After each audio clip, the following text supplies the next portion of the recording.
Horrible monster. രചന ആശാദേവി. അവതരണം സാലിം കരുളായി. ഹീരയുടെ ഒളിച്ചോട്ടം ജിത്തുവിൽ പക നിറച്ചു. തൻ്റെ മകൾ അവനോട് ചെയ്ത ചതി കാരണം സീതവനെ സ്വന്തം മകനായി തന്നെ കണ്ട് അവനോട് മാപ്പിരുന്നു. കല്ലുവിന് ജിത്തുവിനെ കാണുന്നത് തന്നെ ഭയമായി. എന്നാൽ ഹീരയെ തിരികെ കൊണ്ടുവരാൻ കല്ലുവിനെ ഉപയോഗിക്കാൻ ജിത്തു തീരുമാനിച്ചു. കല്ലു അറിയാതെ ഹീര എവിടെയും പോകില്ലെന്ന് അവൻ വിശ്വസിച്ചു. കല്ലുവിനെ ഉപദ്രവിച്ചാൽ കല്ലു അക്കാര്യം ഹീരയെ അറിയിക്കും. സ്വന്തം അനിയത്തിക്ക് വേണ്ടി അവൾ തിരികെ തൻ്റെ കാൽക്കീഴിൽ വരുമെന്ന് അവൻ കണക്ക് കൂട്ടി. പക്ഷേ അവൻ്റെ ധാരണകളെല്ലാം തെറ്റി. കല്ലുവിന് ഹീരയെക്കുറിച്ച് ഒരു അറിവില്ലായിരുന്നു. അതോടെ അവൻ്റെ ഭ്രാന്തിരട്ടിച്ചു. ചേച്ചിയെ വിട്ടുകൊടുക്കാത്ത അനിയത്തിയാണ് അവളെന്നാണ് അവൻ കരുതിയത്. ആ ദേഷ്യം ആ കുഞ്ഞിപ്പെണ്ണെ ക്രൂരമായി പ്രാപിച്ചുകൊണ്ട് അവൻ അവളോട് തീർത്തു. അമ്മയോട് പറഞ്ഞാൽ ചേച്ചിയെ തല്ലിയതുപോലെ തന്നെയും തല്ലൂന്ന് ഭയന്ന് കല്ലു എല്ലാം സ്വയം സഹിച്ചു. അവളുടെ കുഞ്ഞു മനസ്സ് തന്നെ പിടിവിട്ടുപോയി. ജിത്തുവിന് കല്ലു പതിവ് ലഹരിയായി മാറി. ഇതിനിടയിൽ അവൻ ഹീരയെ മനഃപൂർവ്വം മറന്നു കളഞ്ഞു. ഓർമ്മയിൽ നിന്ന് തിരികെ വന്ന ജിത്തു കുഞ്ഞിപ്പെണ്ണൊന്ന് നോക്കി നെടുവേർപ്പെട്ടു. അപ്പോഴേക്കും ടെസ്റ്റ് റിസൾട്ടൊക്കെ വന്നിരുന്നു. ഡോക്ടറെ വിളിപ്പിച്ചതും ജിത്തു അകത്തേക്ക് പോയി. ഡോക്ടർ പറയുന്നതൊക്കെ കേട്ടതും ജിത്തുവിനെ മുട്ടുപറിച്ചു. പോലീസിൽ അറിയിക്കണം. എന്നാൽ ചെറിയ കുട്ടിയല്ലേ, റേപ്പാകാനാ സാധ്യത. ശരീരത്തിൽ ആഴത്തിലുള്ള മുറിവുകളുണ്ട്. ഡോക്ടർ പറഞ്ഞു നിർത്തിയതും ജിത്തു തൻ്റെ ഉള്ളിലെ പരിഭ്രമം മറച്ചു വെച്ചു. സാറേ, കേസൊന്നും വേണ്ട, കുട്ടിയല്ലേ, അവളുടെ ഭാവി എന്താവും? എങ്ങനെയൊക്കെ നിങ്ങളെപ്പോലുള്ളവർ ചോദിക്കുന്നുണ്ടാ കുറ്റവാളികളെ രക്ഷപ്പെടുന്നത്? താൻ ആ കുട്ടിയുടെ സഹോദരനാണെന്നല്ലേ പറഞ്ഞത്? വീട്ടിൽ വേറെ ആരുമില്ലേ? ജിത്തു ഒന്ന് പരുങ്ങിയെങ്കിലും അവൻ പെട്ടെന്ന് തന്നെ കണ്ണുകൾ നിറച്ച് ഡോക്ടറെ നോക്കി. അമ്മ മാത്രമേ ഉള്ളൂ. ആള് ഹാർട്ട് പേഷ്യൻ്റാ. ഇതൊന്നും ചിലപ്പോൾ താങ്ങിയെന്ന് വരില്ല. പ്ലീസ് ഡോക്ടർ, കേസാക്കി ഞങ്ങളുടെ കുട്ടിയുടെ ഭാവി ഇല്ലാതാക്കരുത്. സഹായിക്കണം. ആരും അറിയാതെ ആ കുഞ്ഞിനെ അബോർട്ട് ചെയ്യാൻ സാധിക്കില്ലേ? ജിത്തുവിൻ്റെ അഭിനയത്തിന് മുമ്പിൽ ഡോക്ടർ വീണുപോയി. അയാൾക്ക് ശരിക്കും പാവം തോന്നി. പോട്ടെ, താൻ വിഷമിക്കണ്ട. തൻ്റെ പെങ്ങളോട് കാര്യങ്ങളൊക്കെ ഒന്ന് ചോദിച്ച് മനസ്സിലാക്കുന്നത് നന്നാവും. പിന്നെ അബോർഷൻ അതെത്രയ്ക്ക് പോസിബിൾ ആണെന്ന് അറിയില്ല. നമുക്ക് നോക്കാം. സത്യം അറിയാതെ അവൻ ആശ്വസിച്ച് വിട്ടു. അവന് തൽക്കാലം രക്ഷപ്പെട്ടെന്ന് കരുതി അവിടെ നിന്ന് ഇറങ്ങി. അവൻ്റെ മനസ്സാകൊന്ന് വിറച്ചു. കൊച്ചു പെണ്ണാണ്. പോലീസ് അറിഞ്ഞാൽ പിന്നെ ജീവിച്ചിരുന്നിട്ട് കാര്യമില്ല. എങ്ങനെയും അവളുടെ വയറ്റിൽ കുരുത്തതിനെ ഇരു ചെവി അറിയാതെ ഇല്ലാതാക്കണം. മനസ്സിൽ പലതും മൂട്ടി ഉറപ്പിച്ചുകൊണ്ട് അവൻ അവൾക്ക് അടുത്തേക്ക് ചെന്നു. ദേവന്റെ ചുണ്ടുകളിൽ അവളുടെ കഴുത്തിൽ കവിത രചിച്ചു.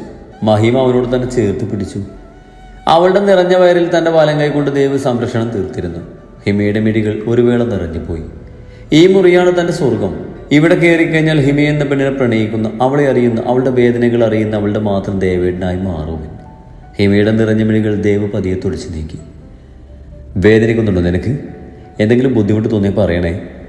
അത്രയും ആർദ്രമായ അവൻ്റെ വാക്കുകൾ ആ പെണ്ണിനെ കുഴലിയിച്ചു. അവൻ അവളുടെ ചുണ്ടിലൊന്ന് അമർത്തി മുത്തി. തൻ്റെ ഉള്ളിൽ അവളോട് പ്രണയമാണെന്ന് അംഗീകരിച്ചു കൊടുക്കാതെ അവൻ അവളെ ചേർത്ത് പിടിച്ചു. തൻ്റെ ജീവിതം എങ്ങോട്ടാണ് പോകുന്നതെന്ന് അറിയാതെ ഹിമ തൻ്റെ പ്രാണനായവനെ മുറുകപ്പെടുന്നു. ഈ കൈകൊണ്ടൊരു താലി, കൂടെ നമ്മുടെ കുഞ്ഞിൻ്റെ കൂടെ ഒരു ജീവിതം, അത്രയെങ്കിലും എനിക്ക് തന്നൂടെ ദേവേട്ട? അവളുടെ ഹൃദയം അവനോട് കേടും. അറിയാം, താൻ വെറും ജോലിക്കാരി മാത്ര. ദേവന്റെ താലിയിലോ കുഞ്ഞിലോ യാതൊരു അവകാശവും ഇല്ലാത്തവള്, വിലക്കപ്പെട്ട താലി. തൻ്റെ വിധിയോർത്ത് ആ പെണ്ണ് സ്വയം ഉരുകി വലിച്ചു. ഇതൊന്നും അറിയാതെ അവൻ തൻ്റെ കുഞ്ഞിനെ മാത്രം നെഞ്ചിൽ നിറച്ചുകൊണ്ട് കണ്ണുകളടിച്ച് കിടന്നു. കോളേജ് കഴിഞ്ഞിറങ്ങിയിട്ട് ചന്തുവിൻ്റെ മുഖം വാഴി തന്നെ ഇരുന്നു. തൻ്റെ പിന്നാലെ ആരോ ഉണ്ടെന്ന് അവൾക്ക് ബോധ്യമായി. പക്ഷെ ആരാണ് അയാൾ? എന്തിനാണ് അയാൾ തന്നെ ഭയപ്പെടുത്തുന്നത്? അവളുടെ മനസ്സ് പല ചിന്തകളാൽ ഒഴിഞ്ഞു. ലച്ചു വാതോരാതെ സംസാരിക്കുന്നുണ്ട്. അതിനൊക്കെ ചന്തു വെറുതെ ഒന്ന് മൂളിക്കൊടുത്തു. വീടിൻ്റെ പടിക്കിലെത്തിയതും അമ്മയെന്ന് നീട്ടി വിളിച്ചുകൊണ്ട് ലച്ചു അകത്തേക്ക് ഓടി. ചന്തു കലങ്ങിയ മനസ്സുമായി റൂമിലേക്ക് ചെന്നു. ബെഡിൽ ശാന്തമായി കിടന്നുറങ്ങുന്ന സൂര്യയെ കണ്ട് ചന്തു തൻ്റെ തോളിൽ കിടന്ന ബാഗൂരി അലസമായി ടേബിളിലേക്ക് ഇട്ടു. അവൾക്ക് ശരിക്കും സങ്കടം തോന്നി. ആരാണെന്ന് പോലും അറിയാത്തൊരാൾ തന്നെ ചുംബിച്ചിരിക്കുന്നു. അവൾ തൻ്റെ പിടിലി അറപ്പോടൊന്ന് ഒളിഞ്ഞു വിട്ടു. ഡ്രസ്സ് പോലും മാറാതെ ചന്തു പതിയെ സൂര്യയുടെ അടുത്തേക്ക് കിടന്നു. ആദ്യമൊന്നും അടിച്ചെങ്കിലും പിന്നെ തൻ്റേതല്ലേ എന്ന അവകാശത്തിൽ അവൾ അവൻ്റെ നെഞ്ചിലേക്ക് തലവെച്ച് ഇരു കൈകൾ കൊണ്ടും അവനെ ചുറ്റി വരിഞ്ഞ് കിടന്നു. സൂര്യയും അവളെ ചേർത്ത് പിടിച്ച് അവളുടെ മുഖം തന്നെ നെഞ്ചിൽ ഒളിപ്പിച്ച് കിടന്നു. ചന്തുവിന് വല്ലാത്ത സമാധാനം തോന്നി. ആ നെഞ്ചിൽ താനൊന്നും സുരക്ഷിതയായിരിക്കും എന്നവൾക്ക് തോന്നി. അവൻ്റെ നെഞ്ചിലൊന്ന് അമർത്തി ഉമ്മ വെച്ചുകൊണ്ട് അവൾ പതിയെ തന്നെ മിഴികളടച്ചു. അവൾ ഉറങ്ങിയെന്ന് തോന്നിയ നിമിഷം സൂര്യ തൻ്റെ മിഴികൾ തുറന്നു. തൻ്റെ കൈക്കുള്ളിൽ ഒതുങ്ങി നെഞ്ചിൽ പുകം പോറ്റി കിടക്കുന്നവളെ അവൻ പ്രണയത്തോടെ നോക്കി. അവളുടെ നെറ്റിയിൽ അവൻ പതിയെ തലോടി ഒന്ന് ചുംബിച്ചു. ഒന്ന് കുറുകിക്കൊണ്ട് തന്നെ നെഞ്ചിലേക്ക് തന്നെ അള്ളിപ്പിടിച്ച് കയറുന്നവളെ കണ്ട് ചെറുചിരിയോടെ അവൻ അവൾ അമർത്തി പുണർന്നുകൊണ്ട് കിടന്നു. ദിവസങ്ങൾ ഓടിമറഞ്ഞു. ഇപ്പോൾ സൂര്യയുടെയും ചന്തുവിൻ്റെയും വിവാഹം കഴിഞ്ഞിട്ട് മാസം കഴിഞ്ഞു. ഇരുവരും മനസ്സുകൊണ്ട് നന്നായി എടുത്തു. ഇതിനിടയിൽ കോളേജ് അവസാന എക്സാം കഴിഞ്ഞ് ഇപ്പോൾ ലച്ചുവും ചന്തുവും ഹാപ്പി ആയിട്ട് പാറി നടക്കുകയാണ്. അന്നത്തെ ദിവസത്തിന് ശേഷം പിന്നീട് ഒരിക്കലും മോൺസ്റ്റാറിന്റെ ശല്യം അവൾക്ക് ഉണ്ടായില്ല. അതുകൊണ്ട് തന്നെ ചന്തു അതൊക്കെ മറന്നു പോയിരുന്നു. അമ്മേ, വിശക്കുന്നു. അമ്പലത്തിൽ പോയിട്ട് നേരെ ഓടി അടുക്കളയിലേക്ക് വന്നുകൊണ്ട് ചന്തു ഭാനുവിനോട് ഉറക്കെ പറഞ്ഞു. ഭാനുടുപ്പിൽ കൈകുത്തിക്കൊണ്ട് അവളൊന്ന് രൂക്ഷമായി നോക്കി. കൃത്യസമയമാകുമ്പോൾ നിനക്ക് ഇങ്ങനെ വന്ന് അമ്മയെന്ന് നീട്ടി വിളിച്ചാൽ മതിയല്ലോ. ഇവിടെ പണിയെടുത്ത മനുഷ്യന് നാട് പൊട്ടി. ഒന്നുമില്ലെങ്കിൽ നീ ഒരു മരുമോളല്ലടി. ഒന്ന് വന്ന് സഹായിച്ചൂടെ നിനക്ക്? ഒരു മോളുള്ളതാണെങ്കിൽ പിന്നെ ഈ പരിസരത്തോട്ട് വരില്ല. ഭാനു പരിഭവത്തോട് പറഞ്ഞു. അതിന് ചന്ത വരെ നോക്കി അലസമായി എന്ന് വിളിച്ചു കൊടുത്തു. ഭാനുവ് നോക്കി കണ്ണുരുട്ടിയതും തന്നെ ആരോ വിളിച്ചെന്നും പറഞ്ഞുകൊണ്ട് ചന്ത അവിടുന്ന് മുങ്ങി. അവളുടെ പോക്ക് കണ്ട് അവർക്ക് ചിരി വന്നു. ചന്ത നേരെ റൂമിലേക്ക് വിട്ടു. അവിടെ ബെഡിൽ കാല് നീട്ടി വെച്ച് ഹെഡ് ഡ്രസ്സിൽ ചാരി സൂര്യ ഏതോ ബുക്ക് വായിച്ചുകൊണ്ടിരിക്കുന്നത് കണ്ടതും അവളുടെ മുഖം കുത്തി വീർത്തു. പുസ്തകപ്പുഴു. അവൾ പല്ല് കടിച്ചുകൊണ്ട് പറഞ്ഞതും സൂര്യ ബുക്കിൽ നിന്ന് തല വീഴ്ത്തി അവളെ നോക്കി. എന്താടി പെണ്ണേ? പുരികം വളച്ചുകൊണ്ട് അവൾ ചോദിച്ചതും കവളും വീർപ്പിച്ചുകൊണ്ട് അവൾ അവൻ്റെ അടുത്തേക്ക് ചെന്നു. എൻ്റെ സൂര്യട്ടാ, ഞാൻ നിങ്ങളുടെ ആരാ? കുശുമ്പ് കുത്തി ചോദിക്കുന്നവളെ കണ്ടപ്പോഴേ അവന് തനിക്കിട്ടൊരു പണി മണത്തു. താൻ്റെ ഭാര്യയല്ലേ? ഇപ്പം എന്താ ഇങ്ങനെ ഒരു ചോദ്യം? അവനവളെ നോക്കി നെറ്റിച്ചു വിളിക്കും. പിന്നെ ഞാൻ എങ്ങനെ ചോദിക്കണം? നമ്മുടെ കല്യാണം കണ്ടിട്ടതേ ഒരു മാസം കഴിഞ്ഞു. എൻ്റെ ക്ലാസ് പോലും തീർന്നു. കണ്ണക്കുരുട്ടിയാണ് പെണ്ണിൻ്റെ ഭർത്താനം. അതിനിപ്പോൾ എന്താ? അതിനൊന്നുമില്ലേ? ഭദ്രകാളിയെ പോലെ ചാടിക്കളിക്കുന്നവളെ കണ്ട് അവനൊന്ന് പിരണ്ടു. ശരിക്കും നിന്റെ പ്രശ്നം എന്താ? അവൻ ദയനീയമായി അവളോട് തിരക്കി. ഇവിടെ മനുഷ്യ, എൻ്റെ കൂട്ടുകാരി മീരയില്ലേ, അവൾ എന്നോട് ചോദിക്കുവാ ഈ ഫസ്റ്റ് നൈറ്റ് എങ്ങനെയാണെന്ന്. സൂര്യയുടെ കണ്ണിനും തള്ളി പുറത്തേക്ക് വന്നു. വാ അടക്ക്, ഇല്ലെങ്കിൽ ഈച്ച കയറും. അവൾ അവനെ പൂച്ചിച്ചു. എന്നിട്ട് നീ എന്ത് പറഞ്ഞു? അത് എൻ്റെ നടന്നില്ലെന്ന് പറഞ്ഞാൽ അതിൻ്റെ കുറച്ച് എനിക്ക് തന്നെയാ. അതുകൊണ്ട് എനിക്ക് അറിയാവുന്നതും കുറച്ച് എരിവും പുളിയൊക്കെ തീർത്ത് അങ്ങ് തട്ടി വിട്ടു. കൂളായി പറയുന്നവളെ കണ്ട് സൂര്യ തലക്ക് കൈവച്ച് പോയി. ഈശ്വര, ഇതിനൊരു നാണമല്ലേ? അവനറിയാതെ ചോദിച്ചു പോയി. പിന്നെയാണ് അവൻ അബദ്ധം പറ്റിയത് മനസ്സിലായത്. അവനവളെ പതിയൊന്ന് മുഖം ഉയർത്തി നോക്കി. മുഖം മുഴുവനും കയറ്റി വെച്ചിട്ടുണ്ട് പെണ്ണ്. എനിക്കിപ്പം അറിയണം, തനിക്ക് പറ്റുമോ അതോ ഞാൻ പുറത്തുനിന്ന് വേറെ ആളെ നോക്കണോ? അവളുടെ ഈ ചോദ്യം കൂടി ആയപ്പോൾ സൂര്യ കാറ്റ് പോയ ബലൂണ് പോലെയായി. ഞാൻ എനിക്കല്പ സമയം. അവൾക്ക് മുമ്പിൽ അവൻ വിക്കി വീർത്തു. ചന്തുവിന് അല്പ വിഷമത്തോടെ നോക്കി. അതെ, എനിക്കിതൊക്കെ അറിയാൻ ആഗ്രഹം കാണില്ലേ? ഞാൻ വേറെ ആരോട് ചോദിക്കാം. അതുകൊണ്ടല്ലേ, പ്ലീസ്.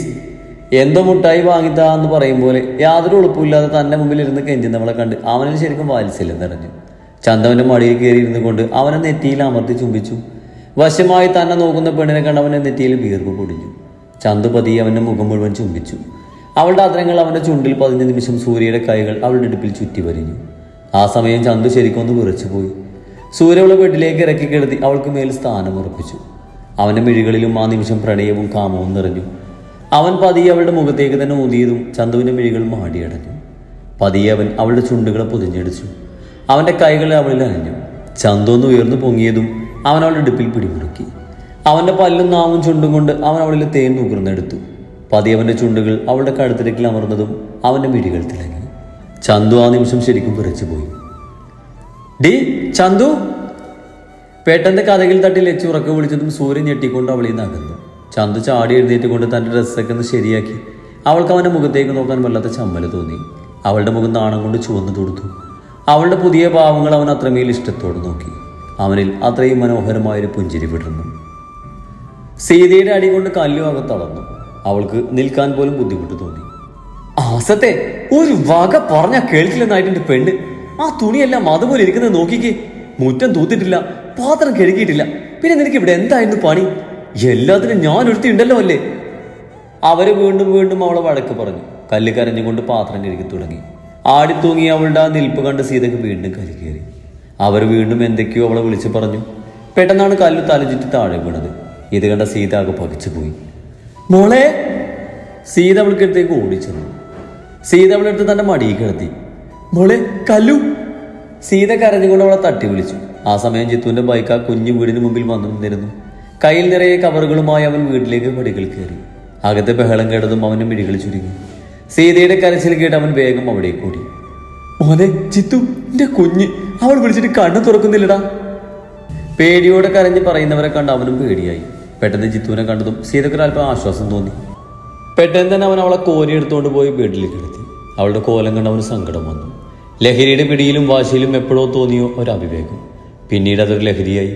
പാവം, എന്തോരം വേദനിപ്പിച്ച് രസിച്ചിട്ടുണ്ട് താൻ അവളെ. പക്ഷേ ഇപ്പം ഈ കിടപ്പ് കാണുമ്പോൾ അറിയാതെ നെഞ്ചു പൊട്ടിപ്പോകുന്നു. സീത വേഗം കുറച്ച് വെള്ളമെടുത്ത് അവളുടെ മുഖത്തേക്ക് കുടഞ്ഞു. കല്ലൊന്ന് കണ്ടു ചിമ്മിയതും സീതക്കൽപ്പം ആശ്വാസം തോന്നി. രണ്ടു വട്ടം കൂടി വെള്ളം തെളിച്ചതും അവൾ പതിയെ കണ്ണു തുറന്നു. സീത തന്റെ നിറഞ്ഞ കണ്ണുകൾ അമർത്തി തുടച്ചുകൊണ്ട് അവൾക്ക് അടുത്തേക്കിരുന്നു. കല്ലു പതിയെ എഴുന്നേറ്റതും അവരവളെ തന്നെ നെഞ്ചിലേക്ക് ചേർത്ത് പിടിച്ച് പൊട്ടിക്കരഞ്ഞു. അമ്മയെ പേടിപ്പിച്ച് കളഞ്ഞല്ലോ കുഞ്ഞ. നീ കൂടി ഇല്ലെങ്കിൽ പിന്നെ ആർക്ക് വേണ്ടിയാ എന്റെ ഈ നശിച്ച ജന്മം? എന്റെ പൊന്നു മോളല്ലേ. ഇത്രയും വയ്യാതിരുന്ന എന്റെ കുഞ്ഞിനെയാണല്ലോ ഈശ്വരൻ ഞാൻ തല്ലിയത്. അവളുടെ കയ്യിലും കവിളിലുമൊക്കെ തലോടിക്കൊണ്ട് സീത കരഞ്ഞു. ജിത്തു അവളെ ഒന്ന് നോക്കി. യാതൊരു വികാരവുമില്ലാതെ സീതയുടെ നെഞ്ചിൽ പതുങ്ങിയിരിക്കുകയാണ് അവൾ.